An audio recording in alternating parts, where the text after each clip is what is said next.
بسم اللہ الرحمن الرحیم نحمدہ ونصلی علی رسول الکریم اما بعد۔ یکم محرم کو حضرت سیدنا فاروق اعظم رضی اللہ تعالیٰ عنہ کی شہادت ہوئی۔ حضرت سیدنا فاروق اعظم رضی اللہ تعالیٰ عنہ بہت بڑی ہستی تھیں۔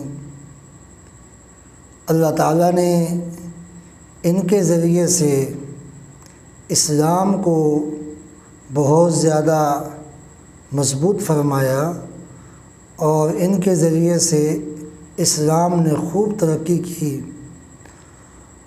اور حضرت عمر رضی اللہ تعالیٰ عنہ نے خدمت بھی بہت کی۔ حضرت عمر رضی اللہ تعالیٰ عنہ رسول اللہ صلی اللہ علیہ وسلم کے نبوت کے 6 سال میں اسلام لائے، اور حضرت عمر فاروق رضی اللہ تعالیٰ عنہ 40 مردوں کے بعد مسلمان ہوئے۔ اس وقت 11 عورتیں بھی مسلمان ہو چکی تھیں۔ حضرت عمر فاروق رضی اللہ تعالیٰ عنہ اسلام لانے سے پہلے بہت زیادہ سخت تھے، مسلمانوں کے خلاف اندر بہت زیادہ سختی میں رہتے تھے۔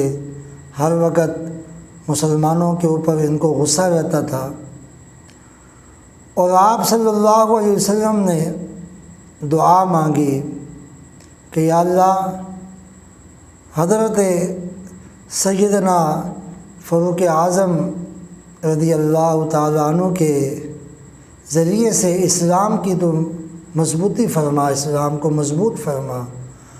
آپ صلی اللہ علیہ وسلم کی دعا کی برکت تھی کہ حضرت عمر فاروق رضی اللہ تعالیٰ عنہ اسلام لائے۔ ان کے اسلام لانے کا بھی واقعہ بڑا عجیب ہے۔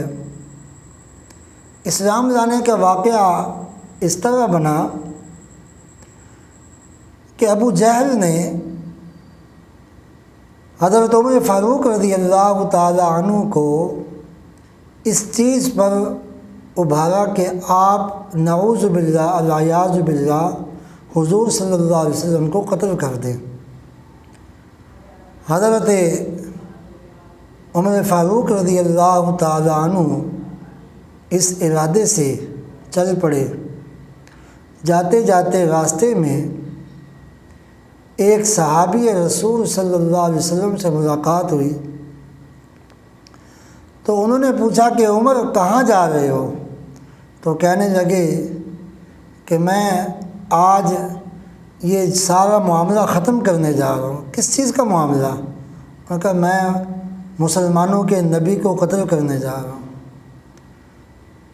تو اس صحابی رسول صلی اللہ علیہ وسلم نے فرمایا کہ تم اپنے گھر کے ذرا معاملے کو تو دیکھو، تمہارے گھر کا معاملہ کیا ہوا ہے؟ تمہارا بہنوئی اور تمہاری بہن وہ بھی اسلام لا چکی ہیں۔ حضرت عمر رضی اللہ تعالیٰ عنہ وہیں سے سیدھا اپنے گھر گئے، وہاں اپنی بہن کے گھر، اور وہاں جا کر معلوم کیا کہ آیا واقعی یہ مسلمان ہو چکے ہیں؟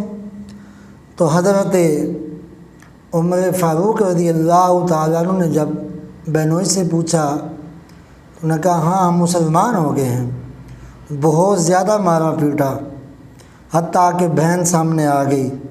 بہن کو بھی ایک زور سے تھپڑ مارا، اور بہن کی چہرے پر نشان پڑ گیا۔ اتنے زور سے تھپڑ مارا تو بہن کے چہرے پہ جب نشان پڑا تو حضرت عمر فاروق رضی اللہ تعالیٰ جب دیکھا تو بہن نے کہا کہ میں بھی مسلمان ہوں، لیکن اب میں اسلام کو نہیں چھوڑ سکتی۔ تم جو مرضی کر لو، عمر تم سے جو ہوتا ہے تم کرو، میں اسلام کو اب نہیں چھوڑوں گی۔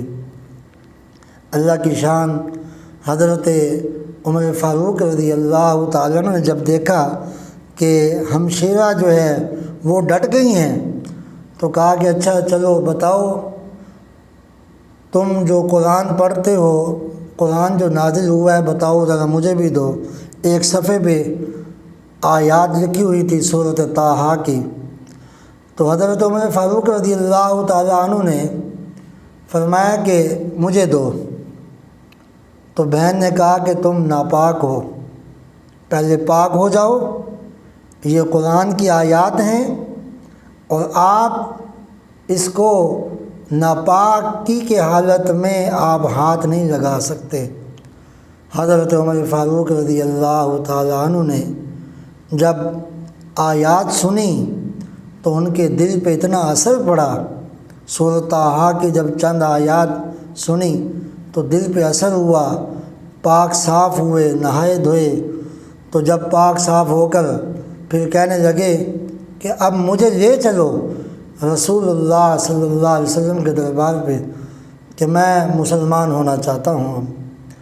آپ صلی اللہ علیہ وسلم کے پاس جب گئے، صحابہ کرام رضی اللہ تعالیٰ عنہ مجمعین اللہ کی شان تھوڑے سے گھبرا گئے کہ عمر یہ کہاں آ گیا آپ صلی اللہ علیہ وسلم کے پاس، تو اٹھے کہ کہیں نقصان نہ پہنچائے۔ آپ صلی اللہ علیہ وسلم نے فرمایا کہ بس چھوڑ دو، پیچھے ہٹ جاؤ اور عمر کو آنے دو، عمر کو آنے دو۔ آپ صلی اللہ علیہ وسلم نے آگے بڑھ کر خود اپنی جگہ سے تشریف جہاں فرماتے، آپ صلی اللہ علیہ وسلم آگے بڑھ کر گئے اور حضرت عمر رضی اللہ تعالیٰ عنہ کو اپنے سینے سے لگایا۔ تو پھر آپ صلی اللہ علیہ وسلم نے دعا کی کہ اے اللہ عمر کے دل کو پاک صاف کر دے، عمر کے دل میں محبت ڈال دے، عمر کے دل میں اسلام کو راسخ کر دے۔ آپ نے بہت سی دعائیں کی۔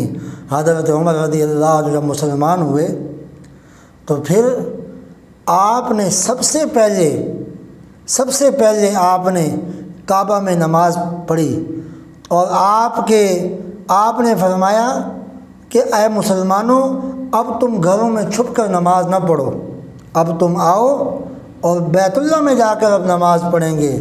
آپ صلی اللہ علیہ وسلم سے عرض کیا یا رسول اللہ صلی اللہ علیہ وسلم، اب آپ بیت اللہ میں نماز پڑھیں۔ اور حضرت عمر رضی اللہ تعالیٰ نے اپنی تلوار ہاتھ میں پکڑ کے لہرائی اور فرمایا کہ کس کے اندر جرأت ہے جو آج ہمیں روک سکے۔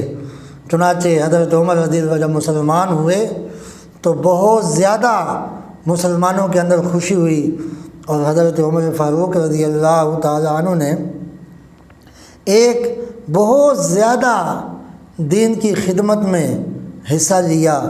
آپ صلی اللہ علیہ وسلم کے بعد جتنے بھی غزوات ہوئے سب میں آپ شریک ہوئے، اور جب حضرت عمر فاروق رضی اللہ تعالیٰ عنہ ہجرت فرما کے مدینہ منورہ جا رہے تھے تو حضرت عمر رضی اللہ تعالیٰ عنہ نے آپ صلی اللہ علیہ وسلم کی اجازت سے مدینہ منورہ جانے لگے تو تمام کفار کو للکار کے کہا کہ تم یہ نہ سمجھنا کہ عمر ڈر کے چلا گیا ہے مکہ سے، میں آج مدینہ منورہ جا رہا ہوں اور کسی کی جرأت ہے تو مجھے روک کے دکھائے، اور اگر کوئی روکے گا تو یاد رکھنا میرے ہاتھ میں تلوار ہے، میں اس کی گردن الگ کر دوں گا۔ حضرت عمر فاروق رضی اللہ تعالیٰ عنہ بہت بڑے جلیل القدر صحابی تھے۔ حضرت عمر فاروق رضی اللہ تعالیٰ عنہ کا انشاءاللہ اس سے اگلا حصہ اس سے اگلے میں انشاءاللہ عرض کروں گا۔ اللہ پاک ہم سب کو عمل کی توفیق عطا فرمائے۔ وآخر دعوانا الحمدللہ رب العالمین۔ السلام علیکم ورحمۃ اللہ وبرکاتہ۔